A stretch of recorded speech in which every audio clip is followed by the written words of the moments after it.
Hello and welcome.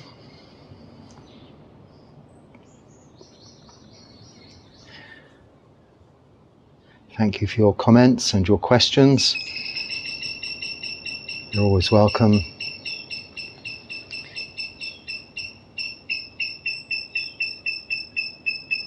I'm very happy to be here and able to sit and go through those comments, talk to you about my experience of the practice in relation to the Dharma, and hopefully in relation to your questions, and hopefully you'll find it of some use. So do try to keep mindfulness and meditation practice up whilst feeling ill.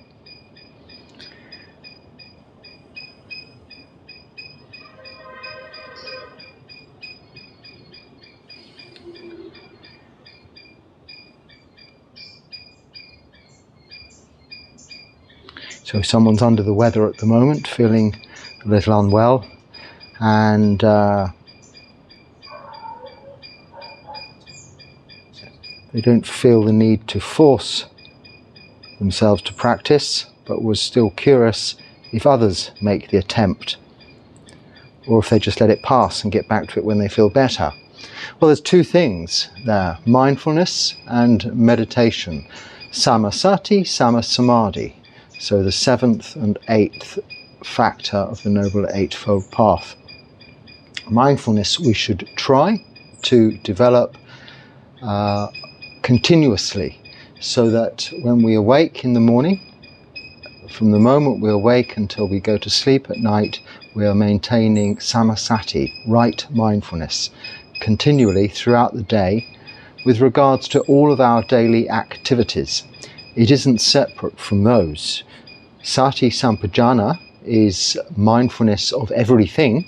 So all that we are doing, saying, and all that we are experiencing, we can be mindful of, including illness. So if we're a little unwell or very unwell, we can be aware, knowing the nature of our, specifically in this case, suffering that the body is going through, or indeed the mind, as a result of maybe pain, and then mental emotions arising as a result of aversion or not wanting that pain, this dissatisfactory nature of this physical body. We call dukkha, suffering. It's evident, it's there, no more clearly and so than when we are unwell, when the body is ailing, suffering, not behaving as we'd like it to be. So it is a great opportunity, whilst you are ill, to practice mindfulness. Samadhi, however, where you sit, you remain still and focused on one object of meditation, is going to be, however, if you're unwell, a challenge. And only if you're up to it should you put your body through any undue strain.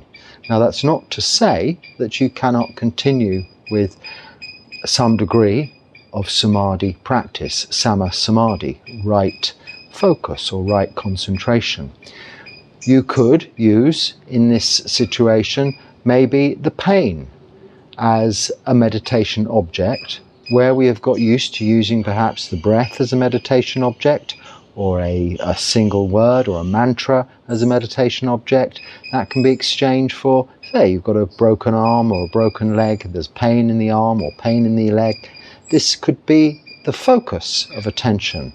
It may seem a curious thing to do when you are perhaps trying to avoid your attention going towards the pain. But very often it helps to actually try and focus on the exact nature of the pain as to its coming and goings, whether it's fully present all of the time, or whether it is even pulsating, going in and going out, or if it's staying for a long time and then disappearing for quite a while and then returning, how consistent it is, the nature of the pain, investigating it, getting deep into what it is all about.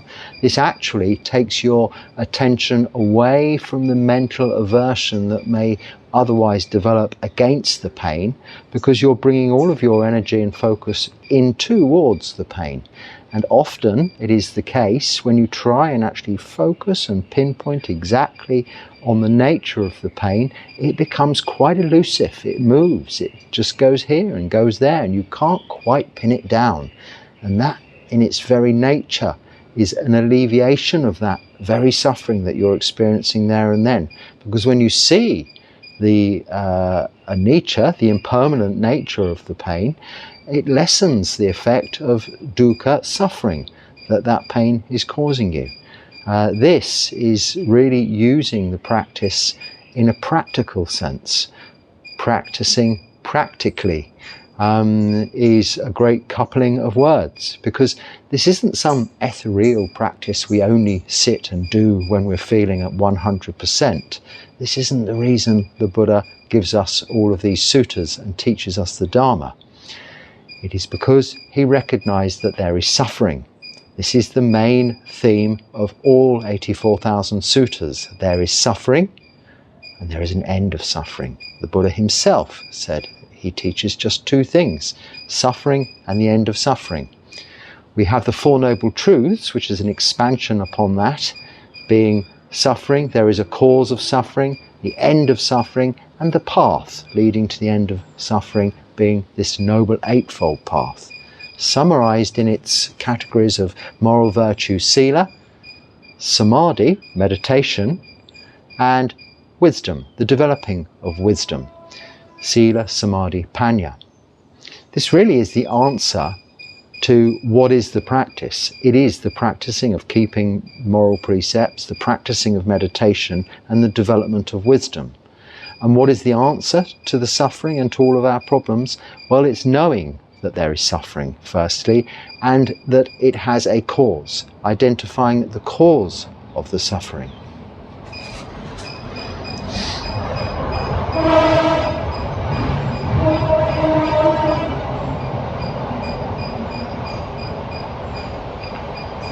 When we know through the development of wisdom that the cause of suffering most often is our aversion to not wanting to have that suffering, then we can see that it is a second in the simile of the arrow and the pain, where the Buddha describes pain in this way, that it is like being shot with an arrow and then having pain as a result, but then a second arrow being an increase to the suffering, an increase to the pain of emotional aversion towards the pain from the first arrow. So it's like getting the second emotional aversion, which is also painful and more suffering, wiggling it around this arrow and really stirring up the whole pot of dukkha, suffering, trouble, problems. So we develop through the practice equanimity to this, to know it is just that pain that you're experiencing here and now in the present moment, but that it is of an impermanent nature and will go away at some stage. Now, some people have pain continuously and there is no relief. It may continue to the end of life. But even in that sense, it is impermanent. It is for this lifetime only. So all of our suffering, as well as all of our joy and pleasure and the things that we consider to be dear to us, those that we love, are also impermanent. This is that development of wisdom that is also important to understand these situations. So illness is a great time to be practicing. Now, yes, as I say, you might not want to go to join your friends in group meditation at the local temple or local meeting place where you do such things, or even sit on your bedroom floor or living room floor to meditate alone. You may need to rest up in bed, but you can still, if it helps, focus on the pain or just bring your attention to the breath. In the lying down posture, the meditation posture doesn't have to always be sitting like this in the lotus position or half lotus. We are taught to meditate in all postures, sitting, standing, walking and lying down.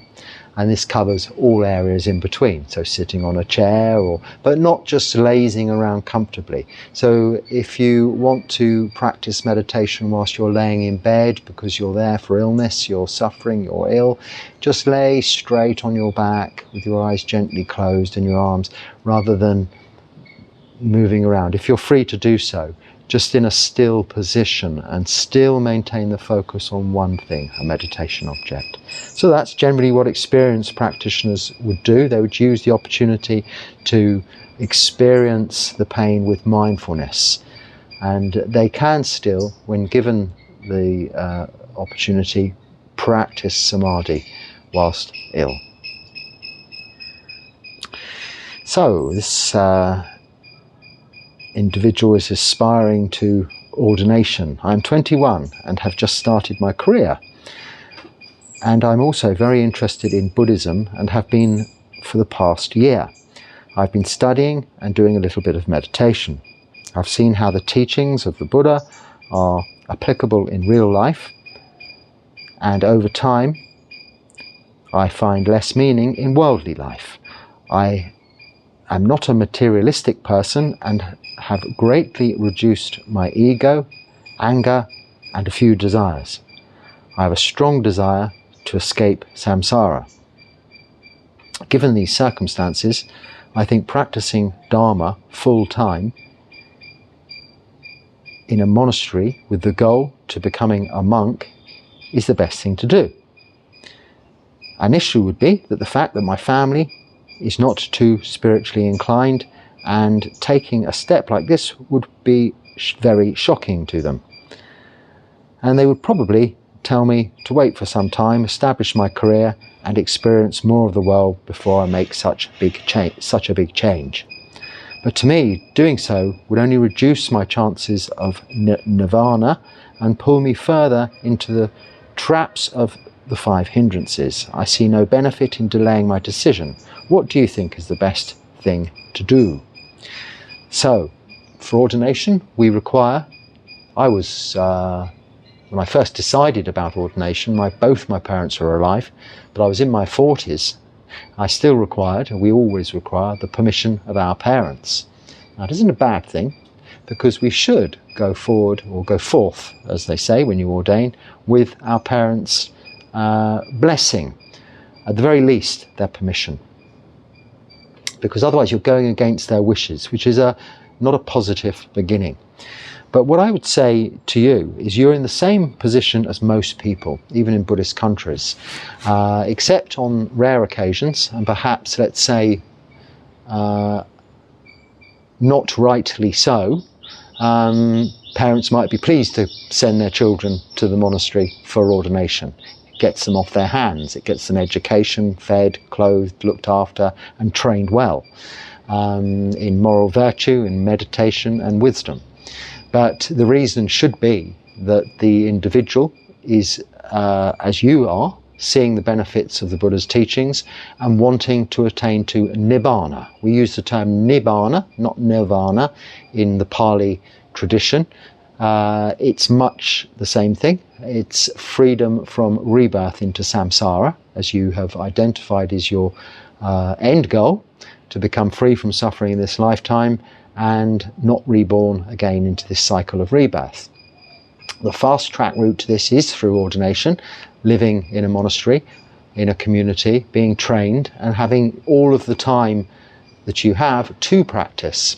However, it isn't necessarily the only way. You can, in lay life, also become liberated, become enlightened, attain to sotapanna, to Satagami, Anagami and Arahant, the final stage of enlightenment, with practice of Sila, Samadhi, Panya.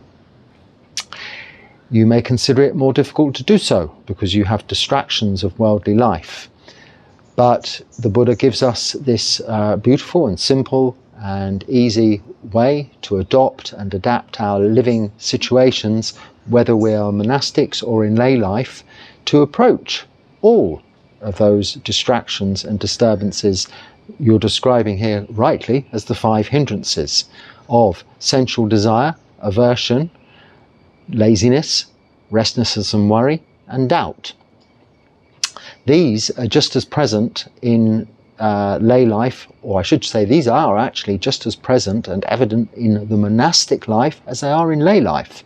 Because although it seems the ideal to go to a nice forest monastery where you can practice all of the time, you're still going to be living in community. You'll still be living and dealing with the outside world each and every day. You would have to venture out into the nearby village or town, as I do, to collect your food from lay people who are offering alms to feed you for another day. The Buddha insists on this. It's in the Vinaya rules. Or alternatively, they will be coming to support you in the monastery. There is continually this interaction with the outside world. And of course, the community in which you live, where there will be, in a large community or even a small community, many duties and responsibilities and things that need to be done to keep the community safe and supported and sheltered, and the robes all intact and everything clean. Responsibilities have to be allocated. It can be quite a busy life, especially for the first few years before your ordination, because you have to live in a monastery for quite some time before you're ready. So it is a long-term project. Now, you are young, you're 21, I think you said, and the aspiration is to that end now. So you must realize and know that your parents will not be around forever. But I don't mean that in a cruel way. I mean, make the most of their presence now, whether they have your blessings towards your practice or not. You can practice keeping the 5 precepts. And you don't have to discuss your practice or even Buddhism with the unspiritual, the people that you might describe as that, as you do your parents or your family. If they're not interested, leave it out of the conversation. You don't need to talk about your practice. Your practice will become, you will be demonstrative of your practice. It will become evident to them through its results. Just by not killing, stealing, sexual misconduct, lying or taking of intoxicants, given a little time, your parents will notice the difference. Your family will notice the difference. They may inquire as to how it is you've improved, because there will only be positive change. And then you can say, I've been practicing Buddhism. Don't worry about it. I'm staying with you within the folds of the family, but this is just, I keep these 5 precepts. You can, once a week or even just once a month, or more often if it's possible, keep 8 precepts. So refrain from eating in the afternoon, entertainment and watching movies and TV, dressing up and adorning yourself, and perhaps not slazing around on soft furnishings, just sitting on the floor or even sleeping on the floor. Those extra few precepts, and being celibate just once a month on occasions, to further give yourself the monastic experience, but also contribute towards supporting the keeping of those 5 core precepts, because you will be able on those days to really fully immerse yourself in the practice. And as long as this isn't going to get in the way of your family responsibilities and interfere with them, so do it so that it doesn't affect anyone else. Become unnoticeable, become invisible, blend into the scenery. This way, you will become noticed by your very virtue you establish in their eyes. And they will want to know how you're doing that. They will, in time, encourage you to perhaps visit the monastery. Now, at first, you must, and you can, if it's possible, if you have one nearby, go and visit the monastery on a regular basis. Again, you don't need to be talking about this to everybody. Just do that. Go to the monastery and be there with the monks, or the nuns or the lay people that are visiting, and as best as you can, immerse yourself in the activities going on there. If you don't have such a presence, then there is always online, what would you call it? But online resources is the word I'm looking for monastic practice, for being with Sangha, that of monks and lay people supporting those online in this kind of environment. Some, with Zoom things and all kinds of different things that are available these days that you can discreetly You don't need to go and put it on the family TV, widescreen, in front of everybody and say, hey, now it's Buddha time. You just in your room quietly on your phone maybe, or something like this, with your earpieces in, just quietly listen to Dharma and practice. And slowly your own personal development will make people see that you're advancing in tandem with your career, with your, I'm not sure whether we finished education yet. I think you were starting out on a career, you said, but that you can still diligently pursue, as long as it's right livelihood. So you're not working in an alcohol shop, or you're not working in an abattoir. Then most careers, jobs these days come under the category of right livelihood without much difficulty. As long as it's a job that's bringing in an income, do it to the best of your ability, as diligently as possible, because that too is in line and in accordance with the Noble Eightfold Path. Taking on that responsibility and assisting with the family, doing your job. You'll find through the practice of mindfulness, through regular meditation, the development of wisdom and the keeping of the precepts, you will find that you will become an exemplary employee, carrying out your work better than anyone else, and your career can also advance well as a result of your practice. So in all ways it's positive. Don't see that remaining in worldly life is all negative because of the 5 hindrances. They are going to be with you wherever you go. Say you're given the opportunity after a few years, you ordain to go out and live in a cave in solitude. There you will have the 5 hindrances coming at you through the powers of Mara, if you like, but really more than in any other situation, and also with nothing to distract you from them. So living in solitude like this, as I do, you have to be very disciplined to keep your mind on the focus of mindfulness, on the practice of mindfulness, and keep sila and not get distracted by other goings on. You can walk out and enjoy nature and your surroundings, but not too much so that you are distracted to the extent of becoming absorbed in some external project at the sacrifice of your own practice of meditation. This can just as equally happen in the monastic environment as is in lay life. Lay life is a very good training ground with the correct discipline, and that only needs to be living in accordance with the Noble Eightfold Path. Right view, right intention, right speech, right action, right livelihood, right effort, right mindfulness, and right meditation. Throughout all of your daily activities, that in itself is the best training. You can further understand and develop towards your practice in the future, approaching ordination, as it may be possible for you one day, and possibly sooner than you expect. You can look into the even training rules of Samanera Bhikkhus, the 75 Sakya training rules, they call them, Sakya training rules. I've forgotten the name of them now, but if you Google search that, the 75 training rules for bhikkhus, these are really just basic ways to behave that are supportive of the precepts, but also work well and are coherent, very coherent with monastic etiquette in general.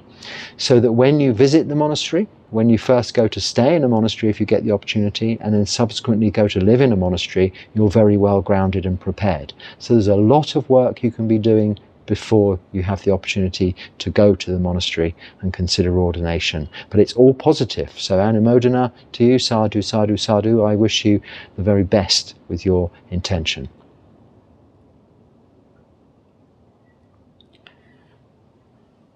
And after samsara. So that's a good timely question, because we just spoke of escaping the cycle of rebirth, samsara. Well, after samsara is nibbana, and that is the freedom from rebirth into this cycle of birth, aging, sickness and death. In Buddhism, we consider that cyclical. It doesn't mean you will be reborn into the human realm. You could be born into any of the realms, heavenly, hell-like, animal, ghost, whatever. But at very best, we will have the opportunity to be reborn into the human realm. We refer to as one of the realms of samsara, where you can have the opportunity to continue to listen to the Dharma, to practice and escape from that. What after samsara can only be described as, well, not samsara. We cannot describe what it is because it is not of samsara. It isn't a conditioned thing. All conditioned things are subject to dukkha, to anicca, impermanence, dukkha, suffering, and anatta, not self, or out of our control, whereas nibbana is not a conditioned thing. So therefore is indescribable in terms of conventional language or even ways of thinking, because nobody comes back from nibbana to say, hey, it's great, it looks like this, because it wouldn't be possible to describe. Like, you cannot describe, maybe some people could try, but you cannot really easily describe the colour yellow to someone who's never seen the colour yellow. Only by comparison could you say, well, it's not red and it's not blue. And this is how we would describe nibbana. Well, it is not samsara. It is not the animal realm, the human realm, the heaven realm, or the ghost realm. But it is freedom from suffering. So it's not suffering. And it is not impermanent, so we could draw the conclusion that it's permanent, but that's also incorrect, because that is in relation to time and space, which is only in the realms of samsara, measured in different ways, whether you're a flappy around flying mayfly thing, called different things in different countries, which live for some 24 hours, it's still a lifetime to them, whereas an elephant might live for 100 years, or a tortoise for 120 years. It's still a lifetime. In the heavenly realms, the ghost realms, or the hell realms even, they go on for eons, apparently. But we cannot know that for sure. But what we can know for sure is that this life in itself is suffering from the moment we're born. There is a need to satiate, a need to satisfy something. Hunger at first, keep warm, keep cool, keep comfortable. All of these are evidence of suffering, and nibbana is free from all that we know. I've got the frogs talking to me. It's over there saying, oh, it's okay being a frog. I often look at this cat and think, well, it's pretty okay being a cat. It just, well, much like me, it just lazes around all day. I think she's better at lazing than I am. Is the place you are living Sri Lanka or India? It is Sri Lanka. Well, it depends what video you're watching. You may have been watching a video that was in India. So I was living in India for 3 years, then in Thailand, as far as these videos are concerned. So I've been making these talks for about 2 years, I think. I don't know, maybe 3, I really don't know. But anyway, in this time I've lived in India, Thailand, and now Sri Lanka, since I've been making these videos. Also, I was for a short while in Nepal, but I think that was prior to making these videos, and Cambodia and England, of course, but again, all prior to making these videos. So if you're referring to a video, I think if it's a recent video, well, yeah, if it's a recent video, it's Sri Lanka. But I was in India for the last 3-month Vassa period, rains retreat. I came here about a year ago at the end of the Vassa, and we're approaching that now, the end of this Vassa. So I've been here for a year, and I intend to stay here now if I can. But prior to that, I was in Thailand for just 7 months. Prior to that, I was in India for 3 years. Prior to that, I was between Thailand and England for about 5 years or so. And Cambodia and Nepal. And I've been all over the place prior to that. But from what you're asking, at the moment I'm here in Sri Lanka. The Bharekarata Gata. Bharekarata Gata. So Gata is like a chanting, another word for verse or chanting, is very good. Do include it in your recitations. It is the first sermon, might be my favourite to recite, and they are good for inspiration for Dharma talks. So yes, I don't really call them sermons so much as they do all call Dharma talks here sermons, because I always have this, because I'm English, this background understanding of the word sermon being a rather boring lecture. Sounds like lecture to me, and that sounds boring. Anything to do with learning or being told, taught, I was kind of a little averse to. The Dharma we kind of speak of, and it is received, or it's not received. A little bit less, sounds a little bit airy-fairy, but it isn't directly. The suttas are the teachings of the Buddha, and when read, that could be considered a reading. Even in churches, English churches, Church of England, they have sermons and they have readings. We don't really differentiate in Buddhism. You hear Dharma talks, but Dharma talks are like sermons, correct, because they are just, the person giving is just talking from the heart. So putting the teachings, the scriptures, into practical use, or explaining their practical use. Whereas readings, as when people are just reading the suttas and then talking about it, could be more considered like readings from the Bible. So there's less differentiation between the talk when you hear desana, which is the Pali word for Dharma talk. But they use the word sermon when they translate it to English in many parts of the world, because it's just a good enough word to sum it up. But anyway, the Gatha is just a verse, and it's very short, and it refers to being in the present moment, here and now, not worrying about the future and not concerning yourself about the past. The past has gone, the future hasn't happened yet. All we have is this present moment. So whatever you're doing, practice it with mindfulness and full diligent attention in this present moment, here and now, without concerns of the past or the future. It doesn't go on to say, but that's evident through the understanding of that with wisdom, that this doesn't preclude, it doesn't mean you can't plan, because of course by all of our actions of body, speech and mind, karma means actions, we are creating vipaka, the results of karma, results of our actions, or pachaya, causes and conditions for what happens next. So that includes to some extent a degree of planning. So we plan to be disciplined and keep the precepts, to practice meditation, to develop wholesome mind states and reduce unwholesome mind states. That's okay too. It can be done and is done in the present moment, in order that the next moment coming along, or many future moments into this lifetime or the next, result from the positive actions, positive karma, resulting in fruit, good results, or vipaka. So yes, it's a good Gatha. Do I include it in my recitations in the morning chanting? No, because I keep those very brief. They're just the reflections on the Buddha, Dharma, Sangha, and one of the 3 cardinal suttas, and a short blessing.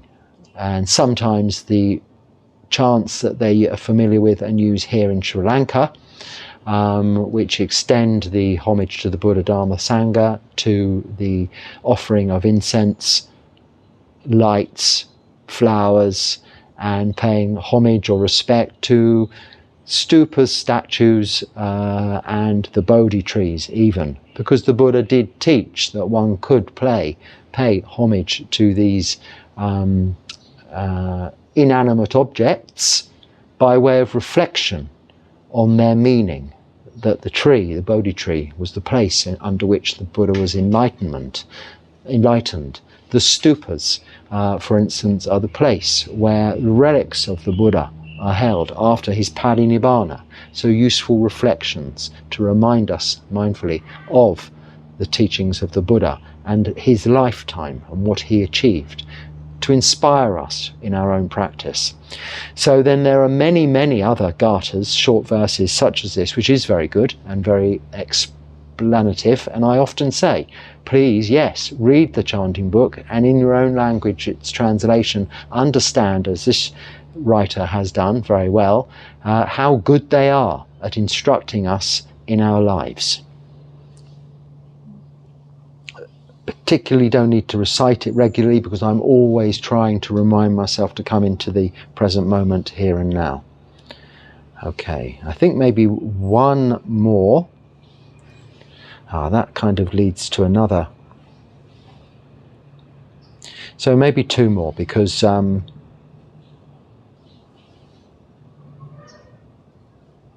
think maybe I should leave those two to tomorrow, because they're going to need a little bit more time. How long have I been talking for? I don't know. But I think we'll call it a day for now there, and then I can leave the next two comments or questions, because they go together, for a rather more long explanation when we speak again next time. But until then, be happy and stay well. Sukhi Hotu. Or when I should say, if there's something useful, please use it. If not, just let it go.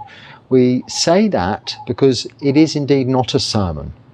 It isn't you must do this, you must do that. It is in a way, you should, you must keep precepts, you should, you must meditate, you should, you must develop wisdom or wholesome mind states reducing unwholesome mind states. But it's an overall practice that you will find, if you try for yourselves, results only in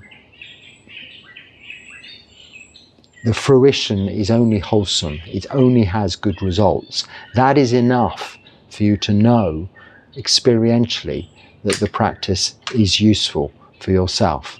It isn't a sermon, a lecture, a telling. It is a demonstrating, through my experience of practicing this way, what you can achieve. And that is ultimately enlightenment, but in the interim period, progressing towards Nibbana. And I always say to you, please progress happily towards Nibbana. It is a happy path. We talk of suffering. We talk of also, though, the end of suffering. But even when we understand suffering, we can find happiness within that. Because when we understand the nature of our suffering, our dissatisfaction, the nature of its impermanence, what it is, the suffering, but also that it's out of our control, so not self, we're seeing the truth. And really enlightenment is just that. It's really coming to terms and understanding fully, unequivocally, seeing the truth, the reality of this very existence, which is summed up in those three characteristics of anicca, dukkha, anatta. That is the meaning of life. That is what life is. So this can be understood, and when it's understood, it gives you contentment in itself that cannot be found in or by any other means. This is true happiness that can be found in the Dharma, experientially, not told you must believe in this. It will be the case one day. You can experience it here and now while still within samsara, as can all other beings surrounding you, both near and far. Your expression of metta, we chant the Metta Sutta, we practice metta meditation, radiating metta all around the world, near and far, both the ones we love, the ones we're not so keen on, and the ones that we feel neutral about. But this is an expression of the results of the practice. We're not literally radiating, sending metta, but all of those you come in, all beings you come into contact with on a daily basis will experience through your practice, as I was explaining with regards to someone practicing but unable to ordain yet, others will experience the fruits of your practice without you even saying a word, because you're experiencing the fruits of your practice. They will experience your harmlessness through keeping the precepts, your radiance through practicing meditation, and the sheer joy you exude through your own happiness and contentment.